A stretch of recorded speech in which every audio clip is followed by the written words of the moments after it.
নয় দফা কিভাবে এক দফা হলো এবং এই এক দফাকে দেখেই কিন্তু বাংলাদেশের আপামর মানুষ নেমেছে। জুলাই সনদ এটা কি আসলেই জনগণের অভিপ্রায় বা জুলাইয়ের যে প্রেক্ষাপটে, জুলাইয়ের আগমন যে প্রেক্ষাপটে এখন আমরা বসে আছি, সেখানে কি এখনকার যে আলোচনা, সেই আলোচনা কতটুকু প্রাসঙ্গিক ছিল?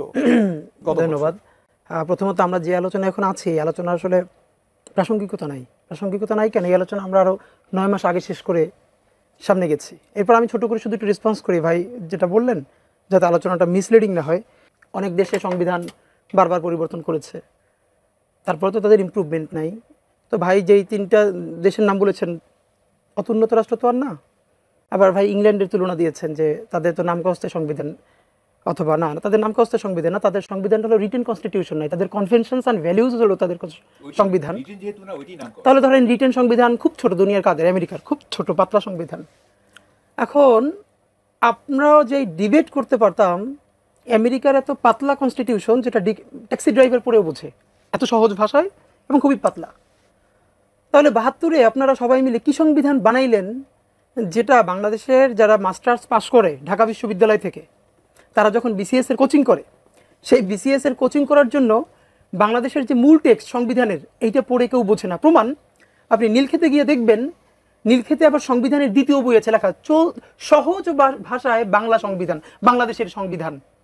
তাহলে এই সংবিধানটা আপনি কার ভাষায় কার জন্য বানাইছেন? যেটা আমি রিক্সাওয়ালাও বলছি না, ভাই বলছি একটু গ্রামের মানুষ বুঝি কিনা জুলাই সনদ, রাইট? তো আমি গ্রামের মানুষ বাদ দিলাম, রিক্সাওয়ালা ভ্যানওয়ালাও বাদ দিলাম, আমি ঢাকা বিশ্ববিদ্যালয়, এবং আমি এটা দায়িত্ব নিয়ে বলছি, আমি যেহেতু ওখানে পড়েছি এবং অগণিত বিসিএস ক্যান্ডিডেট যারা বিসিএস এর প্রিপারেশন নেয়, তাদেরকেও আমি দীর্ঘদিন কোচিং করিয়েছি। এবং তাদের টেবিলে আপনি এখনো যদি যান, নিশ্চয়ই আপনাদের বন্ধুরা থাকলে দেখবেন যে বাংলাদেশের মানে সরকার থেকে যে প্রকাশিত সংবিধানটা, সেটা তাদের হচ্ছে না, কারণ সেখানের ভাষা পড়ে তিনি বুঝতে পারেন না। তাহলে আপনার দেশের বড় ইউনিভার্সিটির মাস্টার্স পাস করা শিক্ষার্থী আপনার লিখিত সংবিধান বোঝে না, তাহলে এই সংবিধানের স্পিরিট সব বাদ, শুধু ভাষাগত দুর্বুদ্ধতার কারণেই তো এটা কোনো গণসংবিধান না। এটা 100 ডিবেট আছে, এটা কেন 72-এর সংবিধান না, সংবিধানটা গণসংবিধান না, জনগণের সংবিধান না, এর একাডেমিক বিতর্ক আছে। নাম্বার 1 আমি বললাম। তাহলে ভাই বললেন না যে জুলাই সনদ গ্রামের মানুষ বুঝে কিনা, তাহলে একই প্রশ্ন, আমাদের যে 72-এর সংবিধানের প্রতি ভীষণ ভালোবাসা, সেইটাকে গ্রামের মানুষ বোঝে কিনা, সেটার ছোট একটা প্রমাণ বললাম যে ঢাকা বিশ্ববিদ্যালয়ের শিক্ষার্থীরাই বোঝে না। প্রমাণ, নীলক্ষেতে গিয়ে একদিন দাঁড়াই থাকেন যেখানে বিসিএস এর বই বিক্রি করে, দেখেন সবাই চলতি ভাষায় সংবিধান কিনে নিতেছে।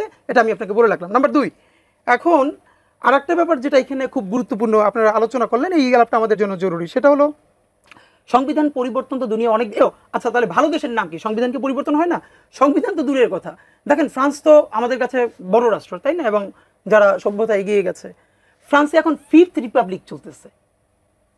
5th রিপাবলিক এর মানে আপনি আজ থেকে 50-60 বছর আগে যেটা করেছেন, হয়তো ওই সময়ের প্রয়োজন ওইটা ঠিক ছিল, কিন্তু যখন আপনি পিপলস উইল হলো সব থেকে বড় সংবিধান, যে আমরা এখানে যেটা করতে পারি নাই, গণসার্বভৌমত্ব। আমরা এখানে বারবার রাষ্ট্রকে সার্বভৌম বলি, দেখেন আমরা যখনই আমরা না বুঝেই বলি যে রাষ্ট্র সার্বভৌম না, কোনোদিন রাষ্ট্র সার্বভৌম না, জনগণ সার্বভৌম। প্রমাণ, আপনি যখনই বলবেন রাষ্ট্র সার্বভৌম, এই রাষ্ট্র শব্দটার সাথে আপনার পুলিশ, আপনার আর্মি, আপনার আমলা, আপনার প্রতিষ্ঠান, এইগুলো এম্পাওয়ার্ড হয়, জনগণ।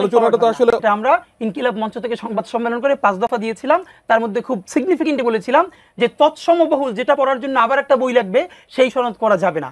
এখন আমি আপনার সাথে যেটা একটু যোগ করতে চাই, যেটা আজকে সবথেকে গুরুত্বপূর্ণ আলোচনা, ভাই বললেন না যে নতুন সংবিধান বলেন অথবা এই গণভোট সবকিছু তো আনকনস্টিটিউশনাল। অফকোর্স এটা আনকনস্টিটিউশনাল। এই যে গভর্নমেন্ট, এটিকে একটা কনস্টিটিউশনাল গভর্নমেন্ট, এটা তো একটা এক্সট্রা কনস্টিটিউশনাল গভর্নমেন্ট।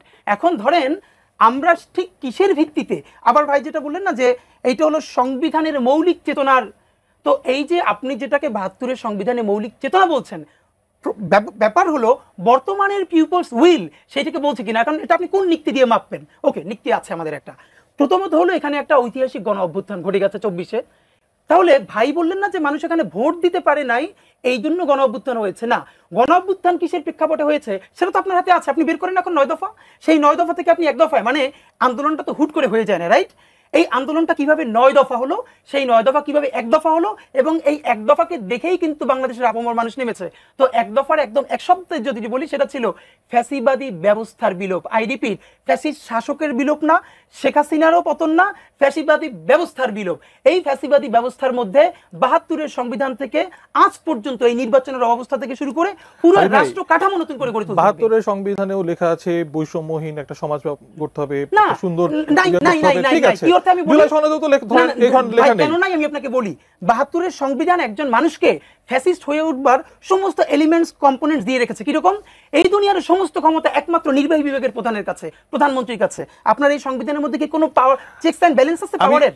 আরেকটু সহজ ভাবে মানে জানতে চাই যে এই জুলাই সনদের আলোকে পরবর্তীতে যে সংবিধানটা হবে মানে আমরা কিভাবে সেটা নিশ্চিত হয়ে যাচ্ছি যে সেটাই একেবারে মাহবুব কামাল ভাই যেমনটি বললেন যে সর্বরোগের মহৌষধ, Fine. সেটার কোনো লুপহোলস যদি বের হয় তখন কি সেটা ফেলে দিব? এই অফকোর্স ফেলে দিব, আচ্ছা। অফকোর্স ফেলে দিব। মানে দেখেন, তাহলে সলিউশনটা এখন কোন দিকে যাচ্ছে? সলিউশনটা হচ্ছে পিপলস উইল একটা গণ অভ্যুত্থান করেছে কিসের জন্য? ফ্যাসিবাদী জি। ব্যবস্থা বিলোপের জন্য। সেই ফ্যাসিবাদী বিলোপের জন্য আপনার একটা একদম মেরামত লাগবে, নতুন করে রাষ্ট্র নির্মাণ লাগবে। এই জন্য যত জায়গায় আপনার কম সময় সম্ভব হয়েছে আপনি এখন সামনে নিয়েছেন। এই নতুন সংবিধান তৈরি করবে জনগণ, মানে জনগণ যাকে এখতিয়ার দিবে। এর মানে গণভোট এখন কি করছে? গণভোট সামনের পার্লামেন্ট যে একটা নতুন সংবিধান তৈরি করবে সেটার ম্যান্ডেট দিবে। এবং আপনি জানেন জুলাই সনদে দেওয়া আছে প্রথম